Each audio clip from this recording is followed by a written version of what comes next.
ನಮಸ್ಕಾರ. ಮಿಮಿಕ್ರಿ ದಯಾನಂದ್.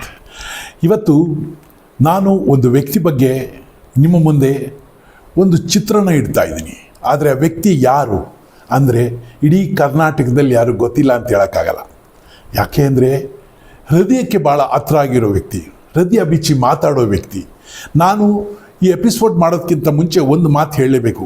ನಾನು ಹಲವಾರು ಜನರ ಮಿಮಿಕ್ರಿ ಮಾಡ್ತೀನಿ. ಅದರಲ್ಲಿ ಕೆಲವರು ಮಾತ್ರ ನನಗೆ ಹೃದಯದಿಂದ ಬಂದ್ಬಿಡುತ್ತೆ ಆ ವಾಯ್ಸು. ಫಾರ್ ಎಕ್ಸಾಂಪಲ್ ಅಣ್ಣ ಅವ್ರದ್ದು ಒಂದೇ. ಅದಾದಮೇಲೆ ನಾನು ಮಿಮಿಕ್ರಿ ಮಾಡುವಾಗ ಸಂತೋಷ ಪಡೋವಂಥದ್ದು. ರಾಜ್ಕುಮಾರ್ ಅವ್ರು ಮಾಡುವಾಗ ಭಾವುಕನಾಗ್ತೀನಿ.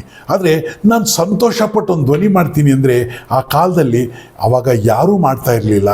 ನಾನು ಶುರು ಮಾಡಿದ್ದೆ ಫಸ್ಟು. ಯಾರು ಅಂದರೆ ನಮ್ಮ ರೆಬೆಲ್ ಸ್ಟಾರ್ ಅಂಬರೀಷ್. ಎಂಥ ವ್ಯಕ್ತಿತ್ವ ರೀ! ಇಡೀ ಕನ್ನಡ ಚಿತ್ರರಂಗ ಆ ವ್ಯಕ್ತಿತ್ವನ ಮರೆಯೋಕ್ಕೆ ಆಗಲ್ಲ. ಆ ವ್ಯಕ್ತಿ ಒಳಗಡೆ ಒಂದು ದೊಡ್ಡ ಶಕ್ತಿ ಇತ್ತು. ಯಾವ ರೀತಿ ಶಕ್ತಿ? ಸಿನಿಮಾ ಅಂತೀರಾ? ಸಿನಿಮಾ ಮಾತ್ರ ಅಲ್ಲ, ಪರ್ಸ್ನಲಿ ಒಂದು ವೆರಿ ಗ್ರೇಟ್ ಹಾರ್ಟ್ ಪರ್ಸನ್ ಅನ್ನೋದು ಎಲ್ರಿಗೂ ಗೊತ್ತು. ಎಂತೆಂಥ ಸನ್ನಿವೇಶಗಳು ನನಗೆ ಬಹುಶಃ ಯೂಟ್ಯೂಬಿನ ಈ ಒಂದು ಎಪಿಸೋಡ್ ಸಾಲಲ್ಲ ಅವ್ರ ಬಗ್ಗೆ ಹೇಳೋದಕ್ಕೆ. ಅಷ್ಟು ದೊಡ್ಡ ಕಥೆ ಇದೆ ಅವ್ರ ಬಗ್ಗೆ. ನಮ್ಮ ಅಂಬರೀಷ್ ಮಂಡ್ಯ ಅಂತಾರೆ. ನಾನಂತೂ ಅಂಬರೀಷನ್ನು ಮೊದಲು ನೋಡಿದ್ದು ಮೈಸೂರಿನಲ್ಲಿ ಅವರು ಸಿನಿಮಾ ಗಿನ್ಮಾದೆಲ್ಲ ಮಾಡಿರಲಿಲ್ಲ. ಆವಾಗ ನಾನು ಮಾತಾಡ್ತಾ ಇರೋದು 72, 71, 70s, 69 ಈ ಕಾಲದಲ್ಲಿ. 69 ಅಂಬರೀಷ್ ಅವರು ಒಂದು ಮೋಟ್ರ್ ಬೈಕಲ್ಲಿ ಹೋಗುವಾಗ ಬಹುಶಃ ಮೋಟ್ರ್ ಬೈಕ್ ಸೌಂಡ್ ಮಾತ್ರ ಕೇಳೋದು. ಅಂಬರೀಷ್ ಅವ್ರು ಕಾಣ್ತಾ ಇರಲಿಲ್ಲ. ಆಮೇಲೆ ಗ್ಯಾಂಗು ಜೋರಾಯಿತು ಸಿನಿಮಾ ಆದಮೇಲೆ. ಆದರೆ ಸಿನಿಮಾಕ್ಕಿಂತ ಮುಂಚೆ ಅವ್ರ ಗ್ಯಾಂಗ್ ಹೆಂಗಿತ್ತು ಅಂದರೆ, ಅಂಬರೀಷು ಮೈಸೂರಿನ ಕೆಲವು ಹೋಟೆಲ್ಗಳ ಮುಂದೆ ಅಲ್ಲೆಲ್ಲ ಗ್ಯಾಂಗ್ಗಳು ಇರ್ತಿತ್ತು. ಅವ್ರು ಯಾವುದೇ ಹೋಟೆಲ್ ಮುಂದೆ ಹೋಗಿ ಒಂದು ಗ್ಯಾಂಗ್ ಇರ್ತಿತ್ತು ಅವ್ರಿಗೆ. ಆ ಗಾಡಿಗಳನ್ನ ತೊಗೊಂಡು ಬಾಯಿ ಅಂತ ಹೋಗೋದು. ಇವತ್ತು ನಾವು ಹೇಳ್ತೀವಲ್ಲ ರಜನಿಕಾಂತ್ ಎಲ್ಲ ಅಂತ, ಅದೇ ಥರ ಅವಾಗಲೇ ಸ್ಟೈಲ್ ಮಾಡೋರು. ಅವ್ರ ಕಣ್ಣಿಗೆ ಅಂದ್ಕೊಂಡು ನಾನು ನಿನಗೆ ಯಾವಾಗ ಎಲ್ಲಿ ಹೆಂಗೆ ಚೇಂಜ್ ಮಾಡೋರು. ಆದರೆ ಅಂಬರೀಷ್ ನೀವು ಆ್ಯಕ್ಟ್ರ್ ಅಂತ ಹೇಳ್ತೀರಾ? ಆವಾಗ ಅಂಬರೀಷ್ ಆ್ಯಕ್ಟ್ರ್ ಆಗಿರಲಿಲ್ಲ, ಒಂದು ಸಂಘಜೀವಿ ಮಾತ್ರ ಆಗಿದ್ದರು. ಪುಟ್ಟಣ್ಣವ್ರ ಕೈಗೆ ಸಿಕ್ಕಿದಾಗ ಬೊಂಬೆ ಥರ ಕೆತ್ತಿರೋ ವ್ಯಕ್ತಿ, ಒಂದು ದಂತದ ಬೊಂಬೆನ ಅಥವಾ ಚಂದನದ ಬೊಂಬೆನ ಹೆಂಗೆ ಕೆತ್ತುತ್ತೀರೋ ಹಂಗೆ ಪುಟ್ಟಣ್ಣವ್ರು ಅವ್ರನ್ನ ಕೆತ್ತಿದ್ದಾರೆ ಅಂದರೆ ಬಹುಶಃ ತಪ್ಪಾಗಲಾರ್ದು. ಹುಡುಗಾಟವಾಗಿ ತೊಗೊಂಡ್ರು ಇಡೀ ಲೈಫನ್ನು. ಅವ್ರು ಯಾವತ್ತೂ ಹುಡುಗಾಟವಾಗಿ ತೊಗೊಂಡ್ರು ಜೀವನನ. ಭಾಳ ಸೀರಿಯಸ್ ಆಗಿ ಲೈಫ್ ತೊಗೊಂಡಿರಲಿಲ್ಲ ಅವರು. ಆದರೆ ಯಾವತ್ತೂ ಸ್ನೇಹಿತರನ್ನ ಬಿಟ್ಕೊಡ್ತಿರ್ಲಿಲ್ಲ ಅಂಬರೀಷ್ ಅವರು. ಆವಾಗ ನೋಡ್ತಾ ಇರುವಾಗ ಎಲ್ಲರೂ ಹೇಳೋದು, ಅಂಬರೀಷ್ ಅವರೇ ಇದೇನೋ ಪುಂಡಾಟ ಹಿಡ್ಕೊಂಡು ಎಲ್ಲ. ಸರ್, ಎಲ್ಲರೂ ಅಷ್ಟೇ ಜೀವನದಲ್ಲಿ ಸ್ವಲ್ಪ ತುಂಟಾಟ ಮಾಡೇ ಮಾಡ್ತಾರೆ. ಯಾಕೆಂದರೆ ಒಳಗಡೆ ಒಂದು ಅಪಾರವಾದ ಶಕ್ತಿ ಇತ್ತು, ಅದು ಎಲ್ಲೋ ಹೋಗಬೇಕಾಗಿತ್ತು. ಆದರೆ ಅದು ಒಳ್ಳೊಳ್ಳೆ ವಿಷಯಕ್ಕೆ ಬದಲಾಗಿದ್ದು ಅವರು ಸಿನಿಮಾಗೆ ಬಂದಮೇಲೆ. ನೀವು ಸಿನಿಮಾ ತಗೊಳ್ಳಿ, ರಾಜಕೀಯ ತಗೊಳ್ಳಿ, ಅಂಬರೀಷ್ನ ಹೆಸರನ್ನ ಅಳಿಸ್ಬಿಟ್ಟು ಅದನ್ನು ಮುಂದೆ ಇಡೋಕ್ಕಾಗಲ್ಲ. ನಮ್ಮ ಕನ್ನಡ ಸಿನಿಮಾ ಬಗ್ಗೆ ಮಾತಾಡ್ಬೇಕಾದ್ರೆ ಅಂಬರೀಷ್ ಹೆಸರು ಅಳಿಸೋಕ್ಕಾಗಲ್ಲ. ಕನ್ನಡದ ರಾಜಕೀಯದ ಬಗ್ಗೆ ಮಾತಾಡಿದ್ರೆ ಅಂಬರೀಷ್ ಹೆಸರನ್ನ ಅಳಿಸೋಕ್ಕಾಗಲ್ಲ. ಯಾಕೆ ಅಂತ ಹೇಳ್ತೀರಾ ರೀ? ಒಂದು MP ಸೀಟ್ ಸಿಗೋದು ಅಂದರೆ ಎಷ್ಟು ದೊಡ್ಡದು, ಅದರಲ್ಲಿ ಗೆಲ್ಲೋದು ಅಂದರೆ ಎಷ್ಟು ದೊಡ್ಡದು, ಆ ಜನಗಳ ಪ್ರೀತಿನ ಗೆಲ್ಲಿಸಿ MP ಆಗೋದು ಅಂದ್ರೆ ಏನು? ಎಲ್ಲರೂ MP ಆಗ್ಬಿಡ್ರಂತೆ ಅಂಬರೀಷ್ ಅಂತ. ಆದರೆ ಕನ್ನಡಕ್ಕೆ ಒಂದು ಕುತ್ತು ಬಂದಾಗ, ಕನ್ನಡಕ್ಕೆ ಕಾವೇರಿ ನೀರಿನ ಸಮಸ್ಯೆ ಬಂದಾಗ, ನನ್ನ ಸಮಸ್ಯೆ ಬಗೆಹರಿದು ಹೋದರೆ ನಾನು ರಿಸೈನ್ ಮಾಡ್ತೀನಿ ಅಂತ MP ಸೀಟ್ನ ರಿಸೈನ್ ಮಾಡಿದವರು ಅಂಬರೀಷ್. ಇದು ರಾಜಕೀಯದಲ್ಲ, ಆದರೆ ಸಿನಿಮಾದಲ್ಲಿ ಅವರ ದಾಖಲೆಗಳೇ ಬೇರೆ ಇದೆ ರೀ. ಒಂದು ದೊಡ್ಡ ಸಂಘಟನೆ ಇತ್ತು, ಫ್ರೆಂಡ್ಸ್ ಸರ್ಕಲ್ ಅಂತ ಹೇಳ್ಬೋದು. ಜೈ ಜಗದೀಶ್ ಅವ್ರ ಜೊತೆ ಇದ್ದರು. ಹೋಗ್ತಾ ಇದ್ದರೆ ಸುಜಾತ ಹೋಟೆಲ್ಗೆ ಒಂದು ಸತಿ ವೈ ಅಂತ ವಾಸ್ಕೋಟ್ಗಳು ಹಾಕ್ಕೊಂಡು ಜೈ ಜಗದೀಶ್ ಇವರೆಲ್ಲ ಹೋಗ್ತಿದ್ರು. ಏನು ಖುಷಿ ಆಗೋದು, ನಮ್ಮ ಮೈಸೂರಿನಲ್ಲಿ ಕೆಲವು ಆರ್ಟಿಸ್ಟ್ ಇದ್ದಾರೆ. ಆಗ ಮೈಸೂರಿನಲ್ಲಿ ಆರ್ಟಿಸ್ಟ್ಗಳು ಭಾಳ ಜಾಸ್ತಿ ಇದ್ದರು. ಹೆಚ್ಚು ಕಮ್ಮಿ ಇವತ್ತಿಗೂ ಹೇಳ್ತೀನಿ, ಕಲಾವಿದರುಗಳು ಅಂದರೆ ಭಾಳ ಜಾಸ್ತಿ ಮೈಸೂರಿನಲ್ಲಿ ಇದ್ದಿದ್ದು. ನಾನು ಅಲ್ಲೇ ಇರೋದು, ನಾನು ಮೈಸೂರಲ್ಲೇ ಹುಟ್ಟಿದ್ದು, ಹಂಗನ್ಬಿಟ್ಟು ಸ್ವಲ್ಪ ಅದನ್ನು ಸಪೋರ್ಟ್ ಮಾಡ್ತಾ ಇದ್ದೀನಿ. ಆದರೆ ಅಂಬರೀಷ್ ವಿಷಯ ಇವತ್ತು ಮಾತಾಡುವಾಗ ನನಗೆ ಎಷ್ಟು ಖುಷಿಯಾಗುತ್ತೆ ಅಂದರೆ, ಅವ್ರ ವಾಯ್ಸ್ ಮಾಡೋಕ್ಕೊಂದು ಖುಷಿ, ಆಮೇಲೆ ಅವ್ರ ಮುಂದೆನೇ ಅವ್ರನ್ನ ಮಾಡೋದು ಅಂದರೆ ಅದೆಷ್ಟು ಧೈರ್ಯ ಇರಬೇಕು. ಆ ಧೈರ್ಯ ನನಗಿತ್ತು. ಯಾಕೆ ಅಂದರೆ ನನ್ನ ಇನ್ನೋಸೆನ್ಸಿನೇ ನನ್ನ ಧೈರ್ಯ. ನನಗೆ ಅಂಬರೀಷ್ ಏನಾದರೂ ಯಾವತ್ತಾರು ಇವತ್ತಿಂದ ನೀನು ಮಾಡಬಾರ್ದು ಅಂತ ಅಂದಿದ್ರು ಏನೂ ಡಿಫ್ರೆನ್ಸ್ ಇರಲಿಲ್ಲ. ಯಾಕೆ ಅಂದರೆ ಅವ್ರು ಬೈತಾ ಇದ್ದರೆ ನಗೋದು ಇಡೀ ಇಂಡಸ್ಟ್ರಿಗೆ ಗೊತ್ತು, ಇಡೀ ಕನ್ನಡ ಇಂಡಸ್ಟ್ರಿಗೆ ಗೊತ್ತು ಅವ್ರು ಬೈದರೆ ನಗು ಅಂತ. ಇವತ್ತೂ ರಾಜಕೀಯದಲ್ಲಿ ಅವರು ಸಿನಿಮಾನ ಹೈಲೈಟ್ ಮಾಡಿದ್ರೆ ಹೊರತು ಸಿನಿಮಾನ ಯಾವತ್ತೂ ಬೀಳಿಸಿಲ್ಲ. ಅದಕ್ಕೆ ಹಲವಾರು ಎಕ್ಸ್ಪೀರಿಯನ್ಸು ನನ್ನ ಕಣ್ಣು ಮುಂದೆ ಇರುವಂಥ ಸಾಕ್ಷಿಗಳು ನಿಮ್ಮ ಮುಂದೆ ಇಡ್ತೀನಿ. ಹಾಸನದಲ್ಲಿ ಒಂದು ಸತಿ ಹಿಂಗೆ ಮಾತಾಡುವಾಗ IB-ನಲ್ಲಿ ಕೂತಿದ್ವಿ. ಆವಾಗ ಅವ್ರು ಪೊಲಿಟಿಕಲಿ ಅಷ್ಟೊಂದು ಬಂದಿರಲ್ಲ, ಸಿನಿಮಾದಲ್ಲಿ ಬೇಕಾದಷ್ಟು ಬಂದಿದ್ದರು. ಯಾರೋ ಹೇಳಿದ್ರು, ನಮ್ಮ ರಾಜಕೀಯದಲ್ಲಿ ಎಷ್ಟು ಪವರ್ ಇದೆ ಗೊತ್ತಾ, ರಾಜಕೀಯದಲ್ಲಿ ಅಂದರೆ ಏನೇನಿದೆ ಗೊತ್ತಾ. ಅಂಬರೀಷ್ ರಾಜಕೀಯಕ್ಕೆ ಹೋಗಿರಲಿಲ್ಲ ಅವಾಗ, ಜಸ್ಟ್ ಹಂಗಂಗಿದ್ರು, ಅವ್ರಿಗೆ ಇಷ್ಟ ಇರಲಿಲ್ಲ. ನೀವು ರಾಜಕೀಯಕ್ಕೆ ಬನ್ನಿ ಅಂದರೆ, ನಾನು ಎಲ್ಲರೂ ಕೂತಾಗ ಅಂಬರೀಷ್ ಹತ್ರ ಮಾತಾಡಿರೋ ಮಾತು, ಅಂಬರೀಷ್ ಮಾತಾಡಿರೋ ಮಾತನ್ನು ಕೇಳಿರೋ ವ್ಯಕ್ತಿಯಾಗಿ ಹೇಳ್ತಿದ್ದೀನಿ ಹೊರತು ಎಲ್ಲೋ ಯಾರೋ ಕೋಟ್ ಮಾಡಿರೋದು ಹೇಳ್ತಾ ಇಲ್ಲ. ಬಹುಶಃ ನೀವು ಯಾವತ್ತೂ ಕೇಳಿರಲ್ಲ. ನಮ್ಮ ರಾಜಕೀಯದಲ್ಲಿ ಅದಿದೆ, ಪೋಸ್ಟ್ ಸಿಕ್ಕಿದ್ರೆ ಹಿಂಗಿದೆ, ಟಿಕೆಟ್ ಫ್ರೀ ಇದೆ, ಹಂಗಿದೆ ಹಿಂಗಿದೆ ಅಂತ. ಅಂಬರೀಷ್ ಹೇಳಿದ್ರೆ, ನಿನ್ನ ರಾಜಕೀಯದಲ್ಲಿ ಏನಿದೆ, 5 ವರ್ಷ ಸೋತ್ರೆ ಅದಕ್ಕಿಂತ ಮುಂಚೆನೂ ಎತ್ತಾಕಿದ್ರೆ ಸೋತ್ರಂತೂ ಲಿಸ್ಟ್ಗಿರಲ್ಲ. ನಾವು ಹಂಗಲ್ಲ, ಸಿನಿಮಾ ಆರ್ಟಿಸ್ಟ್ ಒಂದು ಸತಿ ಆದರೆ ಜನಗಳ ಮನಸ್ಸಲ್ಲಿ ಉಳ್ಕೊಂಬಿಡ್ತೀವಿ. ನಾವೇನು ಬರಗಾಲದಲ್ಲೂ ಬೇಕಾದರೆ ಊಟ ಊಟಿಸ್ಕೊಂಬಿಡ್ತೀವಿ. ಕನ್ನಡ ಜನ ಹೆಂಗೆ ಕೊಡ್ತಾರೆ ನಮ್ಗೆ ಗೊತ್ತಾ, ಸಿನಿಮಾದಲ್ಲಿರೋದು ನಿಮ್ಮ ರಾಜಕೀಯದಲ್ಲೂ ಇಲ್ಲ. ಶಾಕ್ಸ್ ಹಾಕ್ಸೋನೊಬ್ಬ, ಊಟ ಕೊಡೋನೊಬ್ಬ, ಕೈ ನೀರು ಕೊಡೋನೊಬ್ಬ, ಊಟ ಮಾಡಿಸೋನೊಬ್ಬ, ಕೈ ಒರೆಸೋನೊಬ್ಬ, ಆಮೇಲೆ ಫ್ರೂಟ್ ತಂದ್ಸ್ಕೊಡೋನೊಬ್ಬ. ಇದೆಲ್ಲ ಆದಮೇಲೆ ಕೈ ತುಂಬ ದುಡ್ಡು ಕೊಟ್ಬಿಟ್ಟು ನಮಗೆ ನಮಸ್ಕಾರ ಮಾಡ್ತಾರೆ. ಇದಕ್ಕಿಂತ ಒಳ್ಳೆ ಫೀಲ್ಡ್ ನಿಮ್ಮ ರಾಜಕೀಯನೇ. ನಮ್ಮ ಸಿನಿಮಾ ಗ್ರೇಟು. ಸಿನಿಮಾನ ಯಾವತ್ತೂ ಬಿಟ್ಟೇ ಕೊಡಲಿಲ್ಲ ರೀ ಮನುಷ್ಯ. ಆ ಸಿನಿಮಾ ಬಗ್ಗೆ ಇರೋ ಅಪಾರವಾದ ಪ್ರೀತಿ, ಏನು ಅಲ್ಲಿ ಇಲ್ಲಿ ಎಲ್ಲ ಕಲ್ತ್ಕೊಂಡು ಪೂನಾಗ ಹೋಗಿ ಬಂದಿದ್ದು ಬಾಂಬೆ ಎಂಥದ್ದು ಇಲ್ಲ. ರಾ ಪರ್ಸನ್. ಅದಕ್ಕೆ ರೆಬಲ್ಲೇ ಅವರು. ಆ ರೆಬಲ್ ಅಂಬರೀಷ್ ಅವ್ರದ್ದು ಕತೆ ನಾನು ಹೇಳುವಾಗ ಏನೇನು ಸ್ವಾರಸ್ಯವಾದ ವಿಷಯಗಳನ್ನು ನಿಮ್ಗೆ ಹೇಳ್ತೀನಿ ಅಂತಂದರೆ, ಆವತ್ತಿನ ದಿವಸ ನಾನು ಮಿಮಿಕ್ರಿ ಮಾಡುವಾಗ ಒಂದು ಸತಿ ಅಂಬರೀಷ್ದು ಮಾಡಿಬಿಟ್ಟೆ ಅವ್ರ ಮುಂದೆ. ಹಿಂಗೆ ನೋಡಿದ್ರು. ಆದರೆ ಅಂಬರೀಷ್ದು ಮಿಮಿಕ್ರಿ ನಾನು ಹಿಂಗೆ ಮಾಡಿದ್ದು. ನಾನು ರಾಜ್ಕುಮಾರ್ ಅವ್ರದ್ದು ಇವ್ರದ್ದು ಮಾಡ್ತಿದ್ದೆ. ಡಾಕ್ಟರ್ ರಾಜ್ಕುಮಾರ್ ಮಿಮಿಕ್ರಿ ಎಲ್ಲ ಮಾಡೋ ಸಂದರ್ಭದಲ್ಲಿ ಒಂದು ಸತಿ ನಮ್ಮ ಚಿತ್ರ ಬೇದ್ರು ಬೊಂಬೆ ಅನ್ನೋ ಚಿತ್ರದ ಶೂಟಿಂಗ್ ನಡೀತಾ ಇತ್ತು. ಈ ಶೂಟಿಂಗ್ ನಡೀತಾ ಇದ್ದಿದ್ದು ಕಂಠೀರವ ಸ್ಟುಡಿಯೋದಲ್ಲಿ. ಜೈ ಜಗದೀಶ್ ಅನ್ನೋ ವ್ಯಕ್ತಿ ಎಂಥ ಗ್ರೇಟ್ ವ್ಯಕ್ತಿ ರೀ, ನಿಜವಾಗ್ಲೂ ಇವತ್ತಿಗೂ ಇದ್ದಾರೆ. ಸಂತೋಷವಾಗಿರಿ ಸರ್, ಇಲ್ಲೇ ಇದ್ರು, ಭಾಳ ಸಂತೋಷವಾಗಿರಿ, ಆರೋಗ್ಯವಾಗಿರಿ ಅಂತ. ಜೈ ಜಗದೀಶ್ ಅವರು ಏನು ಮಾಡಿದ್ರು ಅಂದರೆ, ನನ್ನ ಐಡೆಂಟಿಫೈ ಮಾಡಿದ್ರು. ಈ ಮನುಷ್ಯ ಮಧ್ಯಾಹ್ನ ಊಟನೇ ಮಾಡಲಿಲ್ವಲ್ಲ, ಯಾಕೆ ಅಂದರೆ ನನಗೆ ತಟ್ಟೆ ತೊಗೊಂಡು ಕ್ಯೂನಲ್ಲಿ ನಿಂತ್ಕೊಳ್ಳಿ ಅಂದರು ಯಾರು. ನನಗೆ ಯಾಕೋ ಅದು ಇಷ್ಟ ಆಗಲಿಲ್ಲ. ಯಾಕೆ ಅಂದರೆ, ನೀವು ಹೇಳ್ಬೋದು ಏನೋ ಬರ್ತಾನೆ ಇದ್ದರೆ, ಕಷ್ಟ ಇದ್ದರೆ ಹೋಗಿ ನಿಂತು, ಅವು ಒಳಗಡೆ ಒಂದು ಅಹಂ ಮುಡಿತಾ ಇದೆ. ಒಂದು, ನಾನು ಥಿಯೇಟ್ರ್ಗಳಿಂದ ಬಂದವನು. ಇನ್ನೊಂದು ಏನಂದರೆ, ನಾನು ಕಾವೇರಿ ಆರ್ಟ್ಸ್ ಆ್ಯಂಡ್ ಕ್ರಾಫ್ಟ್ಸ್ ಎಂಪೋರಿಯಂನಲ್ಲಿ ಕೆಲಸನೂ ಮಾಡ್ತಿದ್ದೆ. ಈಗ ನಾನು ಹೋಗಿ ಅಲ್ಲಿ ಕ್ಯೂ ನಿಂತ್ಕೋಬೇಕು, ಅದು ಆ ಮಾತಿದೆಯಲ್ಲ, ಹೋಗ್ರಿ ಅಲ್ಲಿ ನಿಂತ್ಕೋಗ್ರಿ ಅಂತ, ಅದು ಇಷ್ಟ ಆಗಲಿಲ್ಲ. ನಾನು ಊಟನೇ ಮಾಡಲಿಲ್ಲ. ಅದೇನು ಕರೆಕ್ಟು ಅಂತ ನಾನು ಹೇಳಲ್ಲ, ಬಟ್ ನನ್ನ ಅಹಂ ನಾನು ಬಿಡಲಿಲ್ವೋ ಏನೋ, ಹಂಗೆ ಇದ್ದೆ. ಜೈ ಜಗದೀಶ್ ಬಂದು, ನೀನು ಊಟ ಮಾಡಿಲ್ಲ ಯಾಕೆ ಏನು ಅಂತೆಲ್ಲ ಕೇಳಿ, ಊಟ ಮಾಡೋದು. ಇಲ್ಲ ಸರ್ ಮಾಡ್ತೀನಿ, ಆಮೇಲೆ ಮಾಡ್ತೀನಿ ಅಂದ್ಬಿಟ್ಟು ಸುಮ್ಮನಿದ್ದೆ. ನೋಡಿ, ಕೆಲವು ಟೈಮ್ನಲ್ಲಿ ಹೆಂಗೆ ಕಾಕತಾಳೀಯವಾಗಿ ಸಕ್ಸಸ್ ಬಂದ್ಬಿಡುತ್ತೆ. ನಮ್ಮ ಕ್ಲಬ್ಗೆ ಒಬ್ಬರು ಮಿಮಿಕ್ರಿ ಮಾಡೋರು ಬೇಕಾಗಿತ್ತು, ಕಾಮಿಡಿ ಮಾಡೋರು ಯಾರು ಇದ್ದಾರಾ ಅಂತ ಪಕ್ಕದವ್ರನ್ನ ಕೇಳ್ತಾವ್ರೆ. ನಾನು ನಿಂತಾಗಲಿದೆ, ಬೇಕು ಅಂತ ಕೇಳ್ತಾವ್ರ ಅಂದ್ಕೊಂಡೆ. ಸರ್ ಇವರೇ ಮಿಮಿಕ್ರಿ ಮಾಡ್ತಾರೆ ಅಂದರೆ ಟಕ್ಕಂತ ನಾನು ಮಿಮಿಕ್ರಿ ಮಾಡಿಸಿದ್ರು. ನಾನು ಲಂಚ್ ಬ್ರೇಕಲ್ಲಿ ಮಿಮಿಕ್ರಿ ಮಾಡಿದೆ ರೀ. ಜೈ ಜಗದೀಶ್ ಎಷ್ಟು ಇಷ್ಟಪಟ್ಟರು ಅಂದರೆ, ಆ ಊಟದವ್ನಿಗೆ ಹೇಳಿದ್ರು, ಒಂದು ತಟ್ಟೆಲೆಲ್ಲ ಹಾಕೊಂಬ ಇಲ್ಲಿ ಅಂತ. ನನ್ನ ಮುಂದೆ ಕೂರಿಸ್ಕೊಂಡು ನನಗೆ ಊಟ ಕೊಟ್ಟರು. ನಾನು ಊಟ ಮಾಡುವಾಗ ನನ್ನ ಕಣ್ಣಲ್ಲಿ ನೀರು ಬಂದ್ಬಿಡ್ತು. ಯಾಕೆ ಅಂದರೆ, ಕಲೆ ಇದ್ದ ತಕ್ಷಣ ಎಷ್ಟು ಬೆಲೆ ಸಿಗುತ್ತಲ್ವಾ. ಸಾಕಾಗಿ ಮಾಡ್ತೀರ. ಭಾರ್ಗವ್ ಅವ್ರನ್ನ ಕರೆದ್ರು, ಆ ಪಿಕ್ಚರ್ಗೆ ನನಗೆ ಚಾನ್ಸ್ ಸಿಕ್ಕಿದ್ರೆ ಸಾಕು ಅಂತ ಒಂದೇ ಒಂದು ಸೀನ್, ನಾನು ನಮ್ಮ ರಥಸಪ್ತಮಿ ಅರವಿಂದು ಪಾಲಹಳ್ಳಿ ಅಂತ ಕರಿತೀವಲ್ಲ, ಅವರಿಬ್ಬರು ಮಾಡ್ತಾ ಇದ್ದಿದ್ದು. ಸೀನ್ ಮಾಡ್ತಾ ಖುಷಿಯಾಗೋಯ್ತು. ಭಾರ್ಗವ್ ಸಖತ್ತಾಗಿ ಮಾಡ್ತೀರಾ ಅಂತ. ಸೀನು ಚೆನ್ನಾಗಿ ಬಂತು. ಆದರೆ ಯಾಕೆ ಅಂಬರೀಷ್ ವಿಷಯ ಇದ್ದಾಗ ಇದೇ ಹೇಳಿದೆ ಅಂದರೆ, ಅದನ್ನೋಗಿ ಅಂಬರೀಷ್ಗೆ ಹೇಳಿದ್ರು ಜೈ ಜಗದೀಶ್. ಆವಾಗ ಜೈ ಜಗದೀಶ್ ಅಂಬರೀಷ್ ಮುಂದೆ ಕರ್ಕೊಂಡೋಗಿ ನನ್ನ ಕೈಲಿ ಮಿಮಿಕ್ರಿ ಮಾಡಿಸಿದ್ರು. ಅದು ಅಲ್ಲಿಗೆ ನಿಲ್ಲಿಲ್ಲ. ನನ್ನ ಜೀವನದಲ್ಲಿ ಒಂದು ದೊಡ್ಡ ತಿರುವು ತಂತದ್ದು. ಯಾಕೆ ಅಂದರೆ, ಮಂಡ್ಯದ ಸ್ಟೇಡಿಯಂ ಇನಾಗ್ರೇಷನ್ ಇತ್ತು. ಅದಕ್ಕೆ ಒಂದು ದೊಡ್ಡ ಮ್ಯೂಸಿಕಲ್ ನೈಟ್ ಮಾಡ್ತಾಯಿದ್ರು ಅಂಬರೀಷ್ ಅವರು. ಆ ಮ್ಯೂಸಿಕಲ್ ನೈಟ್ಗೆ ನನ್ನನ್ನು ಹಾಕಿದ್ರು. ನಾನು ಹೋಗಲಿಲ್ಲ, ಅದಕ್ಕೆ ಭಯ ಪಟ್ಬಿಟ್ಟೆ. ಯಾಕೆ ಅಂದರೆ, ಕನ್ನಡದ ಫಿಲ್ಮ್ ಸ್ಟಾರ್ ಎಲ್ಲರೂ ಇದ್ದಾರೆ. ಅಣ್ಣವ್ರು ಏನೋ ಇರಲಿಲ್ಲ ಅವತ್ತು, ಬೇರೆ ಏನೋ ಕೆಲಸದಲ್ಲಿ ಬಿಟ್ಟು ಆ ಜಾಗದಲ್ಲಿ ಚಿನ್ನೇಗೌಡರನ್ನೇನೋ ಕಳಿಸಿದ್ರು. ಸುಮಲತಾ ಅವರು, ಗೀತಾ ಅವರು, ಅಂಬಿಕಾ, ಲಕ್ಷ್ಮಿಯಿಂದ ಹಿಡಿದು ವಿಷ್ಣುವರ್ಧನ್, ಜೈ ಜಗದೀಶು ಎಲ್ಲರೂ ಬಂದಿದ್ದಾರೆ. ಇವರೆಲ್ಲ ಬರ್ತಾರೆ ಅಂತ ಅಲ್ಲಿ ಫೋಟೋ ಹಾಕಿದಾಗ ಅದ್ರ ಜೊತೆ ನಾನು ಹೋದರೆ ನನಗೇನು ಮರ್ಯಾದೆ ಇರುತ್ತೆ. ಯಾಕೆಂದರೆ, ಫಿಲಿಮ್ ಆರ್ಟಿಸ್ಟ್ ಮಿಮಿಕ್ರಿ ಮಾಡೋನು ಫಿಲಿಮ್ ಆರ್ಟಿಸ್ಟ್ ಇರುವಾಗ ಹೆಂಗೆ ಮಾಡೋಕ್ಕಾಗತ್ತೆ ರೀ. ಅದಕ್ಕೆ ನಾನು ಅವಾಯ್ಡ್ ಮಾಡ್ಕೊಂಡಿದ್ದೆ. ಆದರೆ ಮನೆಯ ಮಂತ್ರಾಲಯ ಶೂಟಿಂಗ್ ನಡೀತಾ ಇತ್ತು ಭಾರ್ಗವ್ ಅವ್ರದ್ದು. ಆ ಸೆಟ್ನಲ್ಲಿದ್ದೆ ನಾನು. ಹೆಂಗೆ ಗುರ್ತಿಡಿತಾರೆ ಗೊತ್ತಿಲ್ಲ. ಅಂಬರೀಷ್ ಅವಾಗ ಇನ್ನೂ ಮದುವೆ ಆಗಿರಲಿಲ್ಲ. ಅವರು ವುಡ್ಲ್ಯಾಂಡ್ಸ್ ಹೋಟ್ಲ್ನಲ್ಲಿದ್ದರು. ಆ ಹೋಟ್ಲಿಂದ ಜೈ ಜಗದೀಶಿಗೆ ಫೋನ್ ಮಾಡಿ, ಅಲ್ಲೊಬ್ಬ ದಯಾನಂದ್ ಅಂತ ಇದ್ದಾನೆ, ಅವನ್ನ ಕರ್ಕೊಂಬ. ಸರಿ, ನಾನು ಕರ್ಕೊಂಡು ಬಂದು ಎಲ್ಲಿಗೆ ಅಂದರೆ ಫೋನ್ ಬೂತ್ಗೆ. ಆವಾಗ ಮೊಬೈಲ್ ಇರಲಿಲ್ವ. ಫೋನ್ ಬಂದು, ಮಂಡ್ಯಗೆ ಫಂಕ್ಷನ್ಗೆ ಬರ್ಬೇಕು ನೀನು, ಏನು ಹುಡುಗಾಟ ಆಡ್ತಾ ಇದೆಯಾ? ನೆನೆಯಿಂದ ಹುಡುಕ್ತಾ ಇದ್ದೀನಿ ನೀನು. ನಾನು ಹೀಗೆ ಸತಿ ಎದುರ್ಕೊಬಿಟ್ಟೆ. ಯಾಕಂದರೆ ನಮಗೆ ಭಾಳ ಸ್ಮೂತಾಗಿ ಮಾತಾಡೋರು ಎದುರಿಸಿದ್ರೆ ಹ್ಞೂ ಸರ್ ಬರ್ತೀನಿ ಅಂತ ಹೇಳಿದೆ. ಜಯ ಸರ್ ನೀವು ನಡೀರಿ, ನಾನು ಸ್ಕೂಟ್ರಲ್ಲಿ ಬರ್ತೀನಿ. ಬಿಡಲಿಲ್ಲ. ಜಗದೀಶ್ ಅಂಬರೀಷ್ ಹೇಳಿದ್ಮೇಲೆ ಮುಗೀತು. ನಾನು ನಿಮ್ಮ ಸ್ಕೂಟ್ರಲ್ಲಿ ಕೂತ್ಕೋತೀನಿ, ನಾನು ಜೀಪ್ ಇನ್ನೊಬ್ಬರು ತರ್ತಾರೆ ಅಂತ ನಾನು ಸ್ಕೂಟ್ರಿಂದ ಕೂತ್ಕೊಂಡು ಜಗದೀಶ್ ಅಂಬರೀಷ್ ಅವ್ರ ಹೋಟ್ಲಿಗೆ ಹೋದ್ರು.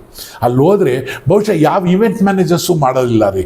ಆ ಕಾಲದಲ್ಲಿ ಅಂಬರೀಷ್ ಅವ್ರು ಎಂಥ ಅರೇಂಜ್ಮೆಂಟ್ ಮಾಡಿದರು ಅಂದರೆ, ಒಬ್ಬೊಬ್ಬರಿಗೂ ಕಾರ್ಗಳು, ಇಬ್ಬಿಬ್ಬರು ಆರ್ಟಿಸ್ಟು ಒಂದು ಕಾರು, ನನಗೂ ಒಂದು ಲೇಡಿ ಆರ್ಟಿಸ್ಟು ನನ್ನ ಒಂದು ಕಾರಲ್ಲಿ ಹಾಕಿದ್ರು, ಆ ಹೇಮಾ ಚೌಧರಿ ಮೇಡಮ್ ಅವರು. ನಾವಿಬ್ಬರೂ ಇಲ್ಲಿಂದ ಮಂಡ್ಯಗೆ ಹೋದರೆ ನನಗೆ ಭಾಳ ಆಶ್ಚರ್ಯ ಕಾದಿದ್ದೇನು ಅಂದರೆ, ದೊಡ್ಡ ಹೆಸರುಗಳ ಜೊತೆ ದಯಾನಂದ್ ಅನ್ನೋ ಹೆಸರು ಇದ್ದಾರೆ ಅಂದರೆ ಏನು ಖುಷಿ ಆಗ್ಬೇಕ್ರಿ. ಆ ಕಡೆ ವಜ್ರಮುನಿ, ಈ ಕಡೆ ಧೀರೇಂದ್ರ ಗೋಪಾಲ್ ಅವರು, ಈ ಗೀತಾ, ಅಂಬಿಕಾ, ಲಕ್ಷ್ಮಿ, ಅಯ್ಯೋ ಅಲ್ಲಿ ನೋಡಿದ್ರೆ ದಯಾನಂದ್. ಮೊಬೈಲ್ ಅಂತೂ ಇರಲಿಲ್ಲ ರೀ, ಫೋಟೋ ತೆಗಿಯೋಕ್ಕಾಗಲಿಲ್ಲ. ಇಂಥ ದೊಡ್ಡ ಹೆಸರು ಜೊತೆ ನಂದು ಇದೆಯಾ ಅಂತ IB-ನಲ್ಲಿ ಎಲ್ಲರನ್ನೂ ಕೂರಿಸಿ ಅಲ್ಲಿ ಟಿಫನ್ ಎಲ್ಲ ಮಾಡಿಸಿ, ಗಾಡಿಗಳೆಲ್ಲ ಹೆಂಗೆ ಹೋಯ್ತು ಅಂದರೆ, ಇವಾಗ್ಲೂ ಯಾವ ಚೀಫ್ ಮಿನಿಸ್ಟ್ರು ಯಾವ ಪ್ರೈಮ್ ಮಿನಿಸ್ಟರ್ ಗಾಡಿ ಬರಲ್ರಿ. ಹಾಗೆ 60ರಿಂದ 70 ದೊಡ್ಡ ಆ ಕಾಲಕ್ಕೆ ದೊಡ್ಡ ಕಾರು, ಅಂಬಾಸಿಡ್ರು, ಫಿಯೇಟು, 118 ಎಲ್ಲ ಹೋಯ್ತು. ಸ್ಟೇಡಿಯಮಲ್ಲಿ ಹೋಗಿ ಕಾರ್ಯಕ್ರಮ ಮಾಡಬೇಕಾದ್ರೆ ಮಳೆ ಬಂದ್ಬಿಡ್ತು. ಅಂಬರೀಷ್ ಅವ್ರು ಏನು ಗ್ರೇಟು ಅಂದರೆ, ಅಲ್ಲಿ ಮೇಲ್ಗಡೆ ನಿಮ್ಗೆ ಗೊತ್ತಲ್ಲ, ಇವತ್ತಿಗೂ ಇರ್ತಾರೆ ಸ್ಟೇಜ್ ಮೇಲೆ ಒಂದು 10 ಜನ, ಬೇಕಾದ ಜನ ರಾಜಕೀಯದ ಹೆಸರು ಇನ್ನೇನು ಹೇಳ್ಕೊಂಡು ಬಂದ್ಬಿಡ್ತಾರೆ. ಸ್ಟೇಜ್ ಮೇಲೆ ಜಾಗ ಇರಲ್ಲ. ಅಂಬರೀಷ್ ಅವ್ರು ಎಸ್ಬಿಟ್ರು ಕೆಳಗಡೆಗೆ. ಎಲ್ಲರಿಗೆ ಕಲಾವಿದರು ಬಿಟ್ಟು ಯಾರು ಇರಬಾರ್ದಿಲ್ಲ ಅಂತ. ಕಲಾವಿದರಿಗೆ ಸೇಫ್ಟಿ ಕೊಡ್ತಾರಲ್ಲ, ಅದರಲ್ಲಿ ಅಂಬರೀಷ್ ಗ್ರೇಟ್.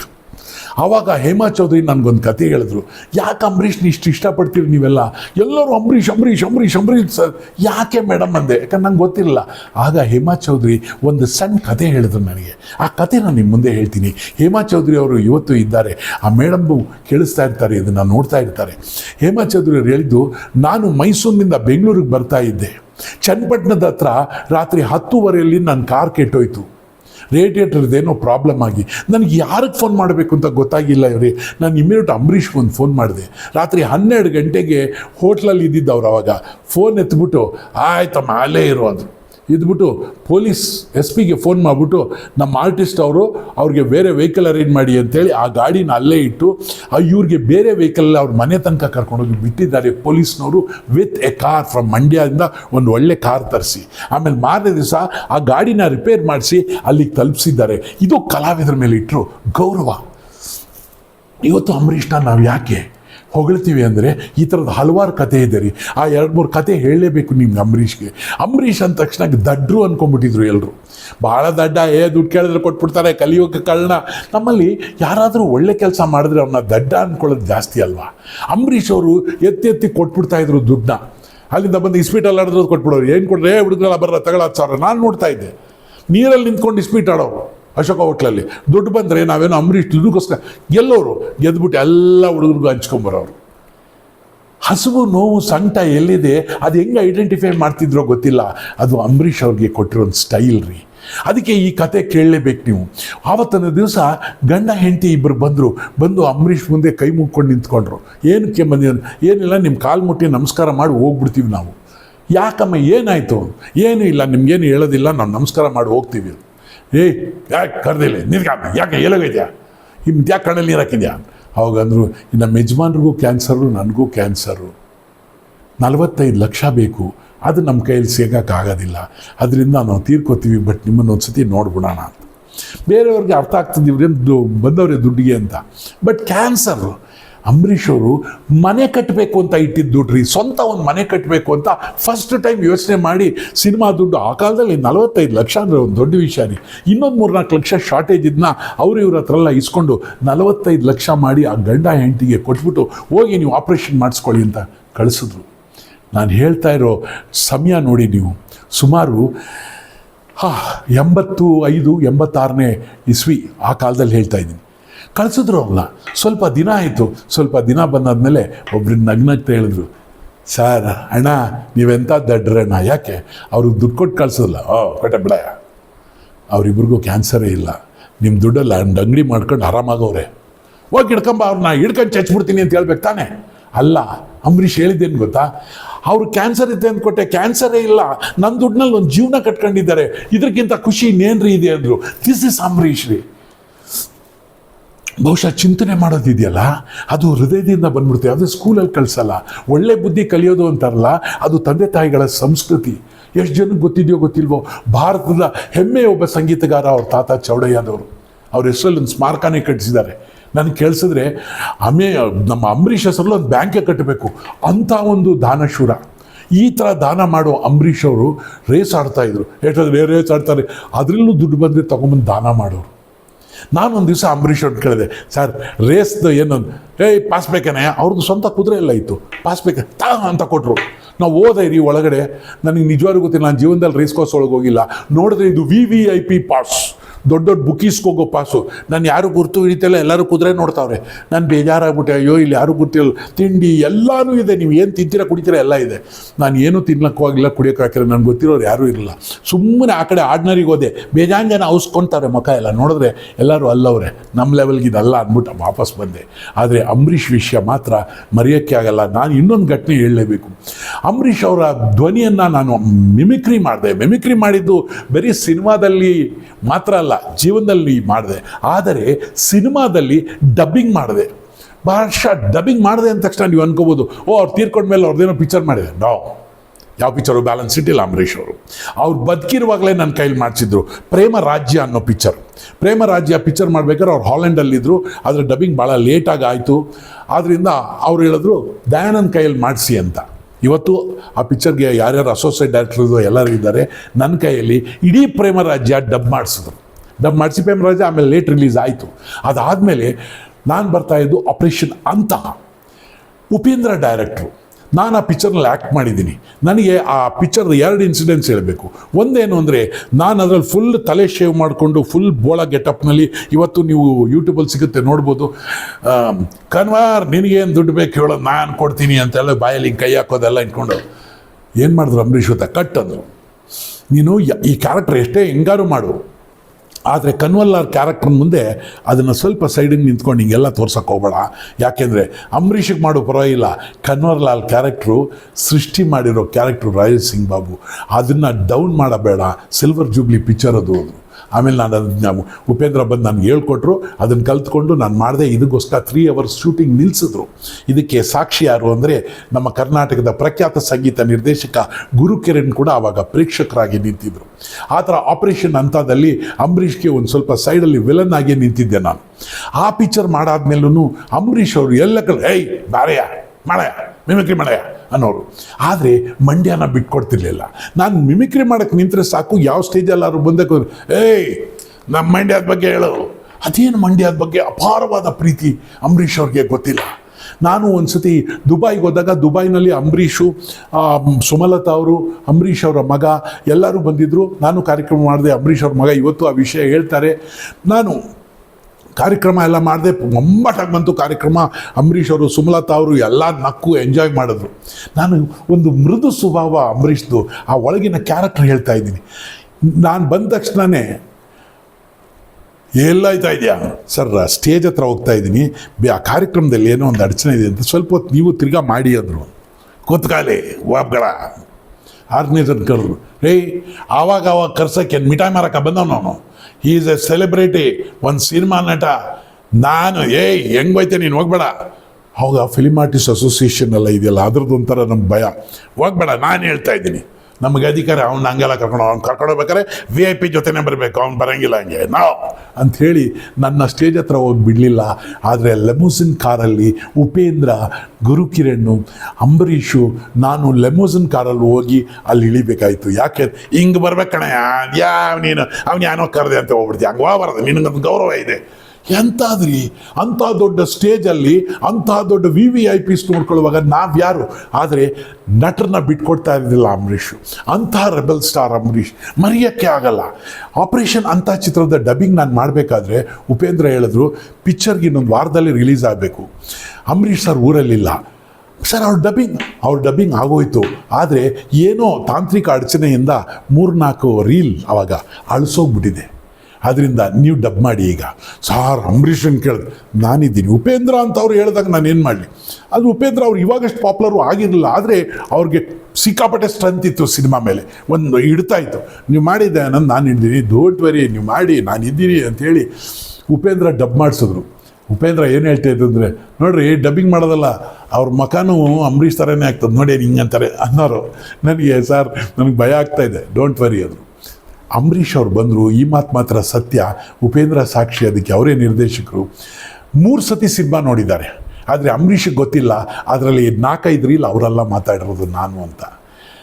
ಉಪೇಂದ್ರ ಹೇಳಿದ್ರು, ಸರ್ 5 ರೀಲು ನಿಮ್ಮದಲ್ಲ, ರಾಯಲ್ ಸಿಂಗ್ ಬಾಬು ಎಲ್ಲ ಬರ್ತಾರೆ, ಆ ಸೀನ್ ನಿಮ್ಮದಲ್ಲ ಡಬ್ಬಿಂಗು, ದಯಾನಂದ್ ಕೈಲಿ ಮಾಡಿಸ್ತೀವಿ ಅರ್ಜೆಂಟಿಗೆ, ಈಗ ಹೆಂಗೆ ಮಾಡೋಣ. ನನಗೆ ಗೊತ್ತಾಗಿಲ್ಲ, ಇನ್ಯಾವನು ಗೊತ್ತಾಯ್ತದ, ಹಂಗೆ ಇರಲಿ. ಇವತ್ತಿಗೂ ಆ ಪಿಕ್ಚರಲ್ಲಿ ಆ 5 ರೀಲು ಅಂಬರೀಷಿಗೋಸ್ಕರ ನಾನು ಮಾತಾಡಿರೋದಿದೆ. ಇದಕ್ಕಿಂತ ಸೌಭಾಗ್ಯ ಏನಿದೆ ರೀ ನನಗೆ. ಅದು ರೆಬಲ್ ಸ್ಟಾರ್ ಅಂಬರೀಷ್. ಏನ ಮಾಡಿದೆ, ದಯಾನಂದ್ ಕೈಲಿ ಮಾಡಿಸೋ, ಆಮೇಲೆ ರೇಕ್ಸ ಕೇಳೋದು, ನಾನು ಇನ್ನು ಡಬ್ಬಿಂಗ್ ಮಾಡಲ್ಲ, ಇವನ ಕೈಲಿ ಮಾಡಿಸ್ರಿ ರೀ, ನೀವು ಅಂಬರೀಷ್ ಲೇಟಾಗಿ ಬರ್ತಾರೆ ಅಂತ ಭಾಳ ಜನ ಹೇಳ್ತಾರೆ ಇಂಡಸ್ಟ್ರಿಯಲ್ಲಿ.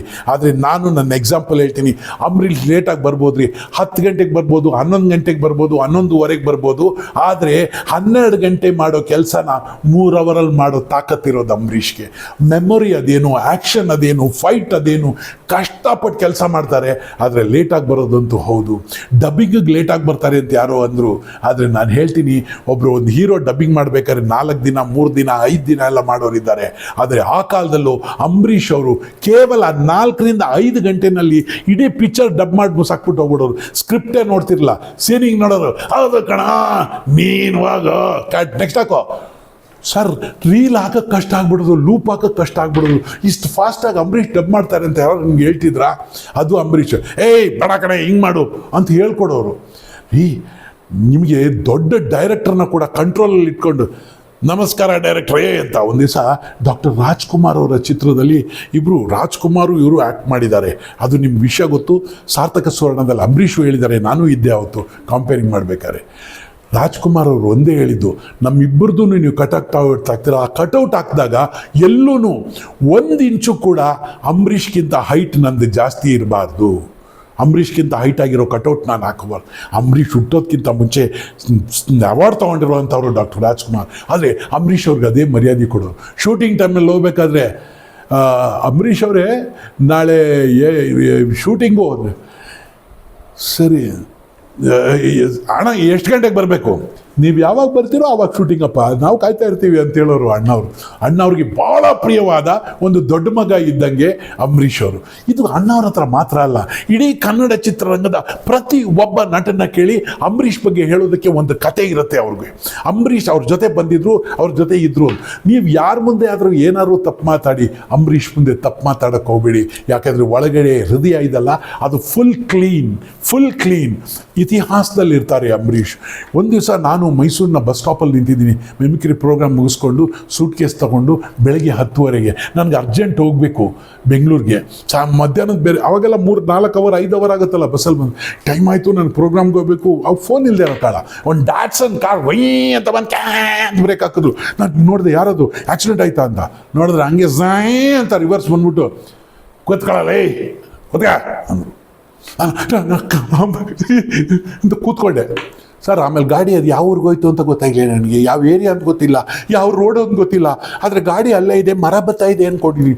ಆ ಸ್ಪೀಡಲ್ಲಿ, ಆಗಿನ ಕಾಲದಲ್ಲಿ ಆ ಸ್ಪೀಡ್ ಅಂತ ಮೈಸೂರು ರೋಡಲ್ಲಿ ಹೋಗ್ತಾವ್ರಿ.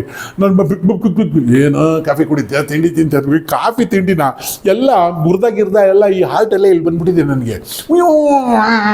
ಅಂತ ಹೋಗ್ತಾವ್ರೆ, ಡಬಾಲ್ ಅಂತ ಒಂದು ಸೌಂಡ್ ಆಯಿತು. ಕಂಡುಬಿಟ್ರೆ ನಾನು ಆಸ್ಪತ್ರೆಯಲ್ಲಿ ಇರ್ತೀನಿ ಅಂತ ನಾನು ಅಂದ್ಕೊಂಡು ಕಣ್ಮುಚ್ಬಿಟ್ಟೆ. ನೋಡಿದ್ರೆ ಇವ್ರು ಹೋಗೋ ಸ್ಪೀಡ್ನಲ್ಲಿ ಪಕ್ಕದಲ್ಲಿ ಬಸ್ ಹೋಯ್ತಾ ಇತ್ತಲ್ಲ, ಇವರಿದ್ದಾಗಿಲ್ಲ, ಅದು ಆ ಬಸ್ದು ಟೈರ್ ಬರ್ಸ್ಟ್ ಆಗಿಬಿಟ್ಟಿದೆ. ಡಬೋರ್ ಅಂತ ಎದ್ರಕೊಂಡಿನ ಅವನ ಟೈರ್ ಬರ್ಸ್ಟ್ ಆಯಿತು. ನೀನು ಯಾಕೆ ಎದುರುತ್ತೆ ನಡಿ ಅಂತ ಬಂದು ಎಲ್ಲೋ ನನ್ನ ಅಲ್ಲಿ ಇಳಿದ್ಬಿಟ್ಟು ಒಬ್ಬಗೆ ಅನ್ಬೇಕಲ್ವ. ನನ್ನ ಮನೆ ಹತ್ರ ಡ್ರಾಪ್ ಮಾಡಿ ಹೋದ್ರು ರೀ ಅಂಬರೀಷ್ ಅವರು. ನಾನು ಯಾವ ದೊಡ್ಡ ಅವ್ರ ಲೆವೆಲ್ಗಿರೋ ಅಲ್ಲ, ಅವ್ರು ನೆಕ್ಸ್ಟ್ ಲೆವೆಲ್ ಚಿಕ್ಕ ನಟನೂ ಅಲ್ಲ, ಭಾಳ ಚಿಕ್ಕ ನಟ. ಆದರೆ ಅವ್ರು ಹೇಳ್ತಾ ಇದ್ದೇನೆ, ಬಂಗಾರ ಕಣೆ ಅವನು, ಯಾರು ವಾಯಿಸ್ಬೇಕಾದ್ರೆ ನಮ್ಮ ಕನ್ನಡದ ಆಸ್ತಿ ಕಡೆ ನೋಡ ಹೆಂಗಿದ್ದಾನೆ, ನಮಗೆಲ್ಲ ಬರಲ್ಲಪ್ಪ, ಅವನು ಎಲ್ಲಾರ್ದು ಮಾಡ್ತಾನೆ. ಸಾರ್ ಇದೆಲ್ಲ ನಮ್ಮ ಸ್ಫೂರ್ತಿ. ನನ್ನ ಇಷ್ಟು ವರ್ಷದಲ್ಲಿ ನಮಗೆ ಸ್ಫೂರ್ತಿ ಕೊಟ್ಟವ್ರು ಯಾರು ಅಂದರೆ ಇಂಥ ಮಹಾನ್ ನಟರು ಸರ್. ರೆಬಲ್ ಸ್ಟಾರ್ ಅಂಬರೀಷ್ ಬಗ್ಗೆ ನನಗನ್ಸುತ್ತೆ ಇನ್ನೊಂದು ಎಪಿಸೋಡ್ ಮಾಡಲೇಬೇಕು ನಾನು. ಅಂಥ ಅದ್ಭುತವಾದ ವ್ಯಕ್ತಿತ್ವ. ಅವರು ರಾಜಕೀಯದಲ್ಲಾಗಲಿ ಸಿನಿಮಾದಾಗಲಾಗಲಿ ಎಲ್ಲೂ ಅಂಬರೀಷ್ ಸೋಲೇ ಕಂಡಿಲ್ಲ ಅಂತೀನಿ ನಾನು. ಅವ್ರ ಲೈಫಲ್ಲಿ ಸೋಲೇ ಇಲ್ಲ. ಕೊಟ್ಟಿದ್ದು ಅದಕ್ಕೆ ಹೇಳಿತಲ್ಲ, ಯಾರ್ಯಾರು ನೀವು ಕೊಟ್ಟರು ಅದೆಲ್ಲ ನಿಮ್ಗೆ ವಾಪಸ್ ಬರುತ್ತೆ. ಬಚ್ಚಿಟ್ಟಿದ್ದು ಮಾತ್ರ ಪರರಿಗೆ, ಕೊಟ್ಟಿದ್ದು ನಮಗೆ ಅಂತ ಅಣ್ಣವ್ರದ್ದೊಂದು ಹಾಡಿದೆಲ್ಲ. ಅದೇ ಥರ ಅಂಬರೀಷ್ ಆಗಲಿ, ಅವ್ರ ಜೀವನದಲ್ಲಿ ಮಾಡಿರೋ ಕೆಲಸ, ಅಂಬರೀಷ್ ಪುರಿಯಿಂದ ಹಿಡಿದು ಯಾವ ಹಿಂದಿ ನಟನ ಕೇಳಿ, ನಾನು ಬಾಂಬೆಗೂ ಏನೇನಕ್ಕೂ ಹೋಗಿದ್ದೆ ಆ್ಯಡ್ ಡಬ್ಬಿಂಗ್ ಎಲ್ಲ, ಅಲ್ಲಿ ಕೇಳೋದು ಆಪ್ಕಾ ಅಂಬರೀಷ್ ಕೈಸಾ ಹೈ, ಮೇರಾ ದೋಸ್ತ್ ಕೈಸಾ ಹೈ, ಅಂಬರೀಷ್ ಪುರಿ ಯೋ ಆದ್ಮಿ ಅನಾ ಓ ಸೋನಾ ಏ ಸೋನಾ. ಏನ್ರಿ ಇವ್ರ ಬಗ್ಗೆ ಯಾರಿಗೇನು ಕೋಟ್ಯಾಧೀಶರು ಅವರು, ಎಂತೆಂಥ ಮಲ್ಟಿ ಮಿಲಿಯನರ್ಸ್. ಅಂಬರೀಷ್ ನೋಡಿದ ತಕ್ಷಣ ಅಣ್ಣ ಅಂತಾರೆ. ಯಾಕೆ ಅಂದರೆ ಆ ವ್ಯಕ್ತಿ ಹುಟ್ಟಿದ್ದೇ ಹಂಗೋ, ಅಥವಾ ಅವ್ರನ್ನವ್ರು ಕೆತ್ಕೊಂಡಿದ್ದೇ ಹಂಗೋ, ತನ್ನ ಜೀವನನ ತಾನೇ ಪಾವನವಾಗಿಟ್ಟರು. ಅಂಬರೀಷ್ ಇತಿಹಾಸ ಪುರುಷ. ನಮ್ಮ ಕನ್ನಡ ಚಿತ್ರರಂಗದಲ್ಲಿ ಪ್ರತಿಯೊಬ್ಬರಿಗೂ, ಇವತ್ತು ನೋಡ್ತಾ ಇರೋ ಪ್ರತಿಯೊಬ್ಬರಲ್ಲೂ ಹೇಳ್ತೀನಿ, ನೀವು ಸಿನಿಮಾ ನಟರು ಏನಾದ್ರು ಆಗಿದ್ದರೆ, ನೀವು ಅಂಬರೀಷ್ನವ್ರನ್ನ ಒಂದು ದಿನ ಮೀಟ್ ಮಾಡಿದ್ರು, ನಿಮ್ಮ ಹತ್ರ ಒಂದು ಕಥೆ ಇದೆ ಹೇಳೋಕ್ಕೆ. ಅಂಬರೀಷ್ ಅವರು ಆಪ್ರೇಷನ್ ಅಂತ ಅಲ್ಲಿ ಹಿಂಗೆ ಅನ್ಕೊಂಡು ಕೊತ್ತೆ ಅಂದರೆ ನಂಗೆ ಆಗ್ಬಿಟ್ಟಿದೆ ಒಂದ್ಸತಿ. ಆದರೆ ರೀಟೇಕ್ ಮಾಡಿ ಆಮೇಲೆ ಸರಿ ಮಾಡಿಕೊಂಡ್ರು ಉಪೇಂದ್ರ ಅವರು. ಉಪೇಂದ್ರ ಅವ್ರು ಕೇಳ್ತಾ ಇದ್ದಾರೆ, ನಗ್ತಿರ್ತಾರೆ ಈಗ. ಯಾಕೆಂದರೆ ಹೆದರ್ಕೊಂಬಿಟ್ಟೆ, ಏನ್ರಿ ನೀವು ಇಷ್ಟೆಲ್ಲ ಥಿಯೇಟ್ರು ಅದು ಇದು ಎಲ್ಲ ಮಾಡ್ಬಿಟ್ಟು ಯಾಕೆ ಹಿಂಗೆ ಅಂದರೆ, ಅಂಬರೀಷ್ ಕಣ್ಣಲ್ಲಿಟ್ಟು ಕಣ್ಣು ನೋಡಿ ಹಿಂಗೆ ಆ್ಯಕ್ಟ್ ಮಾಡೋದು ಭಾಳ ಕಷ್ಟ. ಅದರಲ್ಲೂ ಆ ಕನ್ವರ್ಲಾಲ್ ಕ್ಯಾರೆಕ್ಟರ್ ಇದೆಯಲ್ಲ, ಇಡೀ ಪ್ರಪಂಚಕ್ಕೆ ಒಂದೇ ಅಂಬರೀಷು. ಅದಕ್ಕೆ ಇವತ್ತಿನ ಎಪಿಸೋಡ್ನಲ್ಲಿ ನಾನು ಒಂದು ಮಾತು ಹೇಳಬೇಕು. ಅಂಬರೀಷನ್ನ ಯಾರೋ ತಮಾಷೆಯಾಗಿ ಏನಾದ್ರು ಮಾತಾಡಿದ್ರೆ ಅದ್ರ ಹಿಂದೆ ಒಂದು ದೊಡ್ಡ ಕಥೆ ಇರುತ್ತೆ, ಒಂದು ಸತ್ಯ ಇರುತ್ತೆ. ಹಿ ಲಿವ್ ಫಾರ್ ದ ಪೀಪಲ್. ಹೃದಯ ಬಿಚ್ಚಿ ಮಾತಾಡಿದೆ. ಯಾವ ರಾಜಕಾರಣಿಗಳಿಗೂ ತಲೆಬಾಗಿಲ್ಲ, ಯಾವ ರಾಜಕೀಯಕ್ಕೂ ತಲೆಬಾಗಿಲ್ಲ. ಸಿನಿಮಾದಲ್ಲಿ ಅವರು ಎಲ್ಲೂ ಸೋಲ್ ಕಾಣಲೇ ಇಲ್ಲ. ಸಿನಿಮಾ ಸೋಲ್ಬೋದು, ಆದರೆ ಆ ಪ್ರೊಡ್ಯೂಸರ್ನ ಸೋಲಕ್ಕೆ ಬಿಡಲಿಲ್ಲ. ನಾನು ನೋಡ್ಕೊತೀನಿ, ಇನ್ನೊಂದು ಚಿತ್ರ ಮಾಡೋಣ, ನೀನು ಇಡೀ ಸಿನಿಮಾ ಇಂಡಸ್ಟ್ರಿಯಲ್ಲಿ ಎಲ್ಲೇ ಯಾರೇ ಏನೇ ಜಗಳ ಆಡಿ ಏನೇ ಹೆಚ್ಚು ಕಮ್ಮಿ ಆದರೆ ಅಂಬರೀಷ್ ಹತ್ರ ಹೋದರೆ ಕೆಲಸ ಮುಗೀತು, ಎಲ್ಲ ಸಾಲ್ವ್ ಆಗಿಬಿಡೋದು. ಇವತ್ತು ನಾವೆಲ್ಲ ಅನಾಥರಾಗ್ಬಿಟ್ವಾ? ಏನಾದ್ರು ಹೆಚ್ಚು ಕಮ್ಮಿ ಆದರೆ ಹೋಗ್ಬಿಟ್ಟು ಅಣ್ಣ ಹಿಂಗೆ ಆಯಿತು ಅನ್ನೋಕ್ಕೆ ಅಲ್ಲೊಂದು ಅಣ್ಣ ಇಲ್ವಲ್ಲ. ಡಾಕ್ಟರ್ ರಾಜ್ಕುಮಾರು ಇಲ್ಲ, ಅಂಬರೀಷು ಇಲ್ಲ. ಅಂಬರೀಷ್ ಹೆಂಗೆ ಅಂದರೆ ಈ ಒಂಥರ ದೇವರು ಅಂತಾರಲ್ಲ, ನಿಮ್ಮ ಕಷ್ಟ ಇದ್ದಾಗ ಕೂಗಿ ಅವ್ನು ಕೇಳಿಸ್ಕೊತಾನೆ ಅಂತ, ಆ ಥರ ಒಂದು ಕೇಳಿಸ್ಕೊಳ್ಳುವಂಥ ದೇವರು ಅಂಬರೀಷ್ ಅವರು. ನೀವು ಹೇಳಿದ್ರು ಏನಪ್ಪ ದೇವರಾಗಿ ಹೋಲಿಸ್ಬಿಟ್ಟಿದ್ಯಾ. ನಾವು ಹಂಗೆ ಸರ್, ನಾವು ಕರ್ನಾಟಕದವರು. ಯಾರ್ಯಾರು ನೀರು ಕೊಡ್ತಾರೆ, ಅನ್ನ ಕೊಡ್ತಾರೆ, ಅವ್ರನ್ನೆಲ್ಲ ನೀರು ಕೊಟ್ಟರೆ ಅದು ಕಾವೇರಿ ತಾಯಿ ಅಂತೀವಿ, ಅದು ಅನ್ನ ಕೊಟ್ಟರೆ ಭೂತಾಯಿ ಅಂತೀವಿ. ಅದೇ ರೀತಿ ಹಲವಾರು ವ್ಯಕ್ತಿಗಳಿಗೆ ಆಶ್ರಯ ಆಗಿ ಕನ್ನಡ ಚಿತ್ರರಂಗದಲ್ಲಿ ದಾಖಲೆಗಳನ್ನು ಮಾಡಿ ಒಬ್ಬ ಕರ್ಣ ಇದ್ದ ಅಂದರೆ ಅದು ನಮ್ಮ ಅಂಬರೀಷ್. ನಮಸ್ಕಾರ.